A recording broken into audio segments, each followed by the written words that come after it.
नमस्कार दर्शकों, भारत टीवी में आप सभी का स्वागत है और हम इस समय लोनी भेटा के अंदर और सीसीएस जो कि विद्या मंदिर स्कूल है लोनी भेटा के अंदर, उस स्कूल के अंदर हैं। हमारे बीच में राजकुमार जी हैं जो कि संस्थापक हैं इस स्कूल के। कश्मकश चल रही है कि ऑनलाइन एजुकेशन और ऑफलाइन एजुकेशन में कौन सी शिक्षा सबसे सही। सर बहुत बहुत स्वागत, बहुत बहुत अभिनंदन। बहुत बहुत धन्यवाद आपका कि आपने एक ऐसी मुहिम चालू की है जो लोगों के अंदर एक कहीं ना कहीं परेशानी का सबक बनी हुई है कि ऑनलाइन एजुकेशन अच्छी होती है या ऑफलाइन एजुकेशन अच्छी होती है। आपका क्या मत ऑनलाइन एजुकेशन के बारे में? मेरे अगर मैं दो चीज़ों की बात करूं, क्योंकि मैं वित्तवीन स्कूल एसोसिएशन जनपद गाजियाबाद का अध्यक्ष भी हूं, तो ऐसी स्थिति में जब मैंने सभी लोगों से बात की तो मुझे तो ये लगता है कि ऑनलाइन एजुकेशन भी बच्चे के लिए कंपलसरी होनी चाहिए और साथ में ऑफलाइन एजुकेशन को भी उसके लिए ज़रूरी होना चाहिए। यानी कि ऑफलाइन और ऑनलाइन दोनों एजुकेशन का अगर बच्चे को मिलता है तो वाकई में ही वो एक बहुत आगे जा सकता है। जिसकी हम बात करते हैं, विश्व गुरु बनने की बात करते हैं, उसके बिना ऑनलाइन और ऑफलाइन दोनों के बिना वो चीज़ पूरी नहीं हो पाएगी। काफ़ी स्कूल्स एसोसिएशन से हमने भी बात करी, संस्थापकों का कहना कि हमें ऑनलाइन नहीं, हमें ऑफलाइन ही चाहिए। काफ़ी सिरदर्दी देखने को मिली। ये उनका अपना व्यक्तिगत मत हो सकता है, लेकिन जहाँ तक मैं मानता हूँ ऑनलाइन एजुकेशन के बिना हम लोग उस बच्चे को वहाँ तक नहीं पहुँचा सकते जहाँ तक हमको उसको पहुँचाना है। जी, अगर हम बच्चे को हम बात करते हैं कि हम उससे आईआईटी करानी है, हमें मेडिकल में भेजना है, हमें सिविल सर्विस में भेजना है, तो उस बच्चे को वो चीज़ हम नहीं सिखा पाएंगे, वो चीज़ नहीं बता पाएंगे जो चीज़ें ऑनलाइन एजुकेशन के माध्यम से देख पाते हैं। और आप लोग जब देखते हैं कि हम लोगों के अगर हर विद्यालय अगर ऑनलाइन एजुकेशन का एक रूम को तैयार कर ले, जो पहले आज से कई साल पहले एक चीज़ पद्धति चली थी कि स्मार्ट रूम की बात, स्मार्ट क्लासेस की बात चली थी।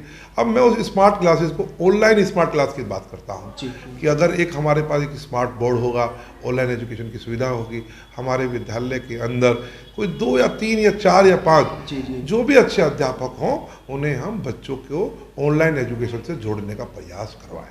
तो कुल मिलाकर के राजकुमार जी आपका ये कहना कि हर प्रत्येक स्कूल के अंदर एक स्टूडियो बनाया जाए, हाईटेक स्टूडियो हो जिसके अंदर पर्याप्त इंटरनेट मौजूद हो और हाईटेक सारी सुविधा हो। बिल्कुल, और अगर हर स्कूल इसे बनाने में असमर्थ रह पाता है, क्योंकि जैसे कि लोनी के क्षेत्र में आप जाते हैं तो आपको लगता होगा कि लोनी एक ऐसा एरिया नहीं है कि यहाँ पे अच्छा स्टूडियो बन पाए।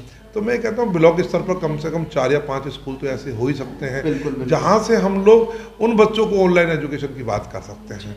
तो ब्लॉक स्तर पर इस चीज़ की सुविधा मिल सकती है। इसमें हाँ, मैं जो उम्मीद करता हूँ, जैसे कि इस बात सरकार की आती है कि सरकार हम क्या सहयोग कर सकती है। सरकार इसमें बहुत बड़ा सहयोग कर सकती है। सरकार का अलग अलग फंड होते हैं, उस फंड के नाम पर हम लोग ब्लॉक स्तर पर, नगर पालिका स्तर पर ऐसे स्कूलों को चिन्हित करें जो स्कूल अच्छे स्कूल हैं, जिनके अंदर अच्छे अध्यापक हैं, उनके अलग अलग ग्रेडिंग बन जाए, जिनके अच्छे रिजल्ट्स आते हैं, तो वो ऑनलाइन एजुकेशन के लिए स्टूडियो बनाने के लिए एक तरह से विद्यालय को कोई ना कोई सहायता प्रदान करें। उस सहायता प्रदान करने के साथ वो गरीब बच्चा जो अच्छी एजुकेशन चाहता है वह उस गरीब बच्चा वहाँ पर बैठकर अपनी पढ़ाई को ले सकता है। राजकुमार जी, हमने बच्चों से भी बात करी, पेरेंट्स से भी बात करी, उनका ये कहना मोबाइल है तो इंटरनेट नहीं है और इंटरनेट है तो मोबाइल की व्यवस्था नहीं है। एक मोबाइल है पूरे घर के अंदर, वही पेरेंट्स भी चला रहा है और वही बच्चा, कैसे संभव हो सकता है? ये तो परेशानी तो सभी को आती है। अब अगर इस हिंदुस्तान से हमको एजुकेशन को बहुत आगे बढ़ाना है और ख़ास तौर पर अगर हम देखेंगे कि अगर रिश्वत भी ख़त्म करनी है तो लोग कहते हैं कि भाई रिश्वत ख़त्म होनी चाहिए। कैसे ख़त्म होगी? नोट बंद कर दीजिए, रिश्वत ख़त्म हो जाएगी। आप कार्ड सिस्टम कर दीजिए, लेकिन उस कार्ड सिस्टम को जब आप लागू करेंगे तो निश्चित तौर पर आपको इंटरनेट की स्पीड की आवश्यकता ज़रूर पड़ेगी। मैं ये मानता हूँ कि ये सब जितनी भी चीज़ें हैं ये हम सब लोगों के लिए कहीं ना कहीं बहाने हैं। जब बैंकिंग के अंदर कंप्यूटर का युग आया, उससे पहले हर व्यक्ति ये कहता था कि क्या संभव है कि एक बैंक कंप्यूटराइज हो जाएगा। जब लोगों ने कहा, लोगों ने पूछा कि भाई कैसे होगा, उन्होंने कहा कि या तो आप नौकरी कीजिए और या अपने घर पे चले जाइए। नौकरी करनी होगी तो आपको कंप्यूटर सीखना होगा। क्या हुआ देखो, थोड़े दिन में सीख गए। यही मैं सबसे बड़ा, देखिए ये एक त्रासदी हुई पूरे दुनिया के अंदर। कोरोना आया उस कोरोना ने अगर हम लोगों को नुकसान पहुंचाया तो मैं तो ये मानता हूँ कि कोरोना ने सिर्फ नुकसान नहीं पहुंचाया, कोरोना ने फायदा भी दिया।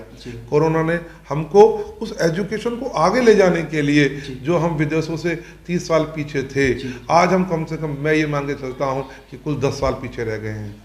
आज एजुकेशन ऑनलाइन जैसे ही होगी हम पूरी दुनिया से आगे चले जाएंगे, और एजुकेशन के साथ साथ हमें इसमें फ़ायदा मिलेगा। और एजुकेशन को मैं ये फिर भी एक बात कहता हूँ कि ये नहीं है कि मैं पूरी तरह से ऑनलाइन के पक्ष में हूँ, ये नहीं है। मैं ऑफलाइन तरफ ये होना चाहिए कि ऑफलाइन को भी क्लासरूम के अंदर बच्चों को अगर हम स्मार्ट क्लासरूम की तरह पढ़ाना चालू कर देंगे तो उनको वो अच्छी चीज़ें मिलनी चालू हो जाएंगी। राजकुमार जी, ऐसे में सवाल ये उठता है कि क्या स्कूल वाले बर्डन झेलने को तैयार हैं, ये ऑफलाइन का भी और ऑनलाइन का भी?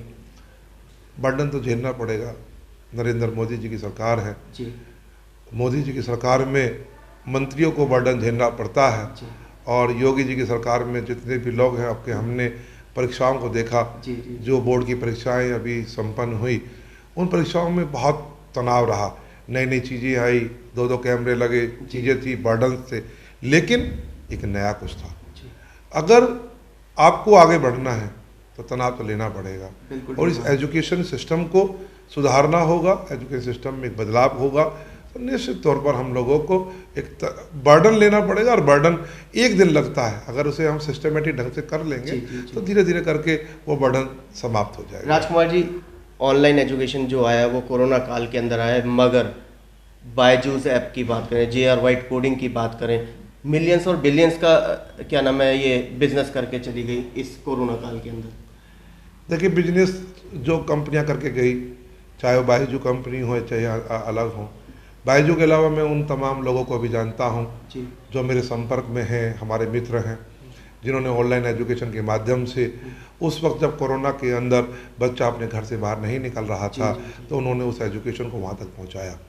हम सिर्फ बायजू की बात करते हैं, हम रामदेव जी की बात करते हैं, हम तमाम उन लोगों की बात करते हैं जिन्होंने पैसा कमाया, लेकिन उन्होंने एजुकेशन को किस जगह तक पहुँचाया इस चीज़ की हम कभी बात नहीं करते हैं।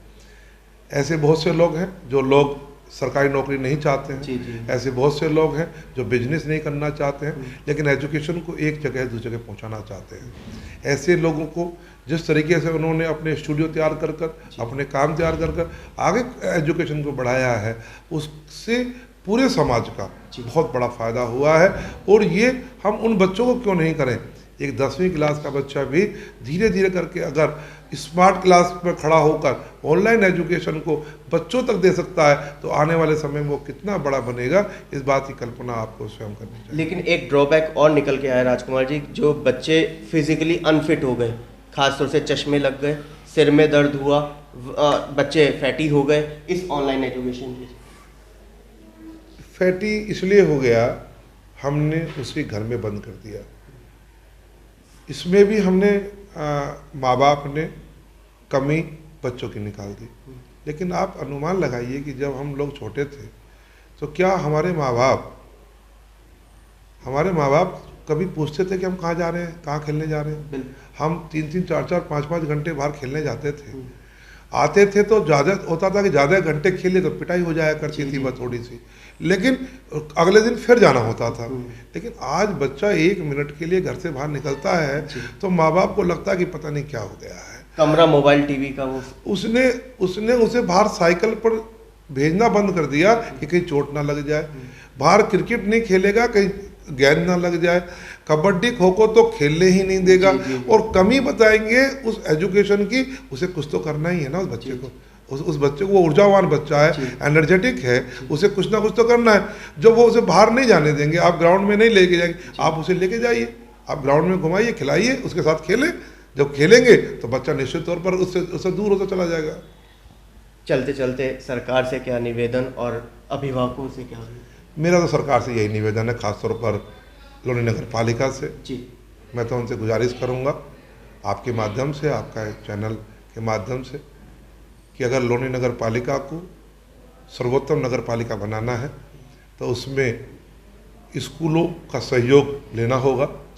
स्कूल सहयोग देगा भी और स्कूल सहयोग लेगा भी। स्कूल को मिलना चाहिए कि जो हाउस टैक्स स्कूलों पर लगते हैं वो पूर्णतः माफ़ होने चाहिए, यूजर टैक्स माफ़ होने चाहिए। उसके बिहाफ पर वह स्कूलों से अगर वो ये कहता है कि इतने बच्चों को, गरीब बच्चे हैं, इतने बच्चों को आप पढ़ाइए, वो कहता है कि लाइब्रेरी की सुविधा दीजिए, वो कहते हैं कि स्मार्ट क्लास के अंदर आप 2 घंटे 3 घंटे की चीज़ें दीजिए, तो निश्चित तौर पर ये स्कूल को बढ़ाने में सहायता देगा। लेकिन अगर वह ये चीज़ें नहीं कर पाता है और हम पे अलग अलग प्रकार के टैक्स लगाता है, तो फिर हम बड़ा मुश्किल हो जाता है सर्वाइव करना, कि 2 जगह से हम नहीं लड़ सकते। एक, हम स्कूल को अच्छा बनाने का प्रयास करें, जी। सरकार की योजनाओं को हर जन जन तक पहुंचाने में सहायता करें, और दूसरा, सरकार हमारी किसी भी प्रकार से मदद ना करे, इस बात का सारी चीज़ें साथ साथ संभव नहीं हो पाती है। तो ये थे हमारे बीच में राजकुमार जी, जो कि संस्थापक हैं CCS विद्या मंदिर स्कूल, जो कि लोनी भेटा के अंदर है। इनका साफ तौर पर कहना है ये नई क्रांति आई है शिक्षा के अंदर, ऑनलाइन, इसका लाभ उठाएं और आगे बढ़ जाएं। नई क्रांति है, सबको फ़ायदा दे रही है। विदेशों की हम बात करते हैं कि विदेश, पहले हम कहा करते थे कि 30-30 साल हम एजुकेशन में पीछे हैं, अब मात्र चंद साल हम पीछे हैं, मगर नई क्रांति है, बच्चे लाभ उठा सकते हैं और लाभ उठाएं। थोड़ा सा बर्डन स्कूल वालों को भी झेलना पड़ेगा, कोई दिक्कत नहीं है, लेकिन आने वाले समय बहुत बढ़िया रहने वाला है। कैमरामैन पवन शर्मा के साथ राहुल शर्मा, भारत टीवी के लिए।